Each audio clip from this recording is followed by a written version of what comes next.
Now let's talk about parallel circuits. So I've built, using the same exact process, a parallel circuit with 3 resistors. Notice that it's R4, 5, and 6 because over here I have resistor 1, 2, and 3. If I wanted to, I could change that. I can say for the label that this is R1 and say OK, but it says the the reference destination, cannot be changed because another component with ref des R1 already exists. Specify another name. So you cannot have overlapping names. It'll cause some error later on in circuit building that we definitely want to avoid. So always have unique names for your components. So I have my parallel circuit here, and I'm going to drop in an ammeter and a voltmeter using these same buttons up in the top right corner. Now, because of Kirchhoff's law and laws with parallel circuits, we know the voltage across all of these components is equal to another. V total equals V12 equals VR4 equals VR5 equals VR6. I'm actually going to place a second one here so that we can see that. So I'm going to connect these voltmeters on the positive and negative side of 2 resistors, one there and one there. When I press play, if all is set up correctly, I should see 12 volts. And I do. I see 12 volts here and 12 volts here. Great. We have verified that this parallel circuit is operating correctly. Now remember, current, when we measure it, it has to go through the components. So I'm going to delete these and let's incorporate the current measurement. Let's find out the current flowing through this component. I'm just going to move some things here, see if I can get them lined up better. And if I can't, notice I'm trying to click on this guy and it's not really working how I want it to. I can just delete that branch, and now I can move that component as I see fit. So I'm going to have my current go through here and here. Let's see what happens if I connect it. Let's press play. It's saying my current is 12 gigaamps. That doesn't seem right. That seems way too high. So instead of it flowing through the top side of my resistor and the bottom side of my resistor, let's have the current flow through the resistor and then flow through this ammeter. So I'm going to place a vertical ammeter.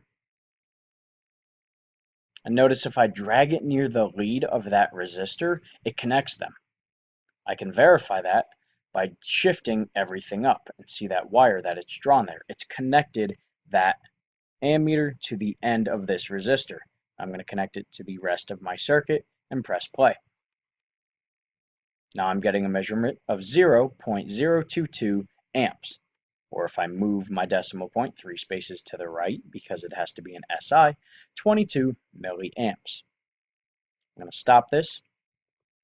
Let's do the same thing for resistors 5 and 6. So I'm going to delete their lines, shift them up a little bit. I'm going to actually just shift this one up before deleting the lines. And I'm going to place a few more vertical ammeters. Now if it starts to get a little jumbled, if it starts to overlap a lot, spread your components out. It's no drawback in doing that. It actually helps make things a little more clear. Reconnect anything that you may have accidentally deleted so we don't have an open circuit. And let's shift everything up just so you can see that that resistor is in fact connected. And it is. We can see that wire right there. If I press play, I get 3 different current readings. Now I can verify that I've done this correctly by doing the math of 1 over resistance 1, resistance 2, and resistance 3. 1 over, 1 over. So if I open up a calculator and say 1 divided by 2 parentheses, 1 over 550 plus 1 over 1700. Notice I forgot a parenthesis here. That's going to cause problems. Always keep your parentheses constant. 1 divided by 550 plus 1 divided by 1700. And that was likely because my computer's a little old. It probably didn't detect me actually typing in this parenthesis, even though I definitely did. 1 over 2000, and hit enter. My resistance total is this number here. I'm going to copy it. I'm going to clear everything. And I started with 12 volts. So 12 divided by that resistance total gives me a current of 0.0348, or roughly 35 milliamps, because if I multiply this by 10 to the negative 3,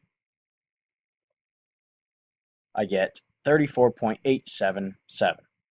So from that, if I subtract, let's say 34.88, 34.88 minus 22 for this one here, this is 22 milliamps, minus 7.059 minus 6.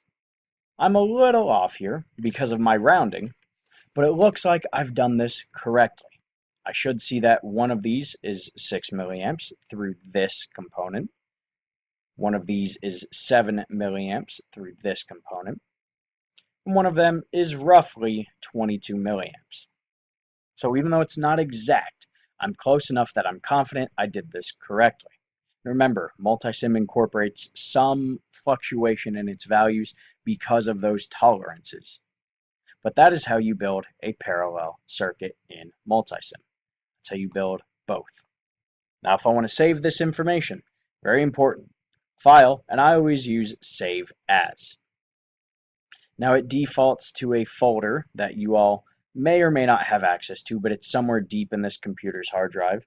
You can see that it's down the file branch of Users, Me, Documents, MultiSIM. If I don't want it there, but instead I want it on my desktop, I'll select Desktop. Let's create a new folder, and let's call it DE Activities. And let's call it First Circuit. Actually, let's use the correct names here. Let's do Tokenits First Circuit and save. Now down here we can see this is Tokenits First Circuit. Even up here, it's Tokenits First Circuit. If I go to my desktop and look for that folder, which is right here, I can open that folder up, and there it is. Now, if I wanted to, I could drag and drop that into Google Drive so that it backs it up, and you definitely should as well. Do not forget to back up your files, because if you lose this file on your computer, I can't help you out. I'm just going to say, I'm sorry, you should have backed things up. And that is MultiSIM at a very basic level.